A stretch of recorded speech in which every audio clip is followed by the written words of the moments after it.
Hey friends, Andrew Carruthers here, Education Director for Samvia, and we want to address something that is a really fundamental technique, but can also be kind of dangerous, honestly.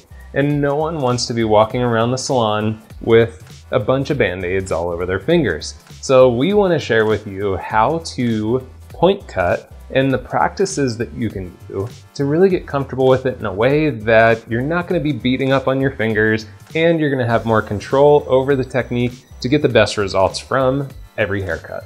So let's jump into it. So let's first talk about what is point cutting and why do we even bother with point cutting versus just blunt cutting. So really what point cutting is just simply cutting with the points of the shears. And we do this for a fairly apparent reason. We do it to create softness in our haircuts. And especially with there being such a trend in softness right now within haircutting, this is such an important technique that we have ownership over. One of the ways that you can practice is to not actually have hair in your hand. So take your shears home, sit on the couch, wherever you want to do this, but we want to get used to the movement that it takes to point cut. That way we get a sense of where the tip of the shear is in relationship to our fingers, and we have more control. Now, a lot of times when we're watching someone point cut very fast, we might think that they're actually coming in on the cut.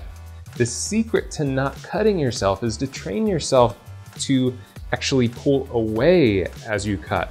So really what you want to do when you're practicing is open, touch, close on the way out. Open, touch, close on the way out. Open, touch, close on the way out. So it's actually moving on the way out. And as you can see, I can just touch, touch, touch, touch, not even really looking at my fingers, and I'm pretty comfortable with this because I've sat on the couch for a lot of hours doing that motion over and over again. So when it translates into the hair, like I said, a lot of times it almost looks like either the person has their fingers stationary or maybe it looks like they're cutting on the way in, but really, if they've trained this way, the cutting action happens on the way away from the finger. So that way you're a lot more safe with your point cut. That would be the biggest tip we have as far as practice, is just really practicing that very, very slowly. Touch, close on the way out, touch, close on the way out. Now, when you're point cutting, it's really essential to think about two things, and that's the depth and the angle of the cut. So what do we mean by depth? We mean how far does the shear actually go into the hair? And some of this is going to depend on the shear too. We have the big 7-inch dry cutting shear from our signature series, and with that much length to the shear, we can really get super deep into the hair. Now, we only want to do that if we want to affect texture and softness deeper into the hair strand. But let's say you're cutting a really strong fringe that you want a soft edge to, then maybe the shear is only coming into the hair just a itty bit. Just maybe, I don't know, 1/4 of an inch, something like that. And that way you can actually build a fairly strong line that has a very soft edge to it.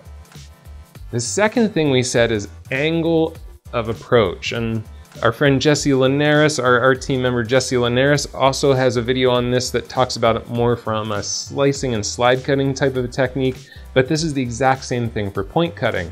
As we enter into the hair, the angle of the shear in relationship to the hair is really going to dictate what the texture that we put into the hair is.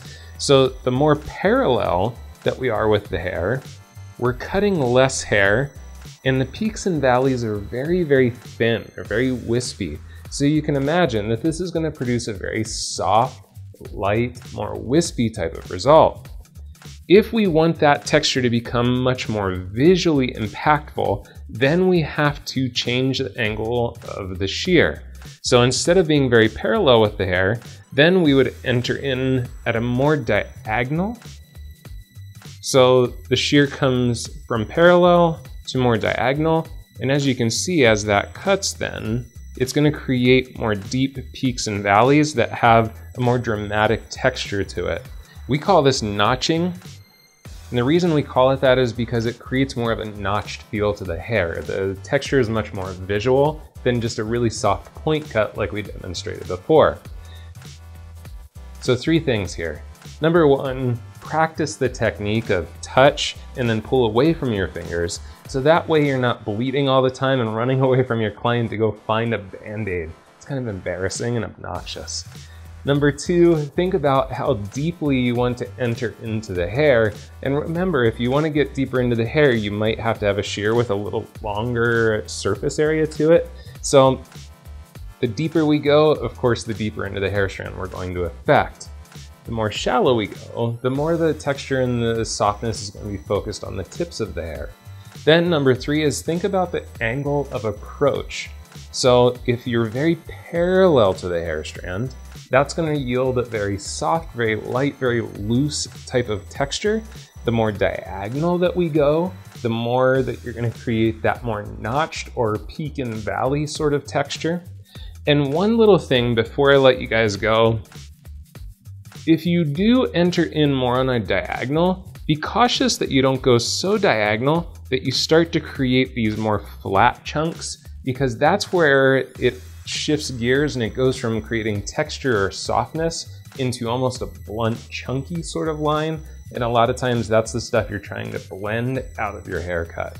So try those 3 things out. We think it's going to help you a lot with this technique of point cutting, which is something that we feel is so essential to have ownership over as a hairdresser, especially in this era of incredible texture in haircutting. If you have any questions, leave them in the comments. We love to hear from you guys. Thanks so much for watching. I'm Andrew Carruthers, Education Director for Sam Villa.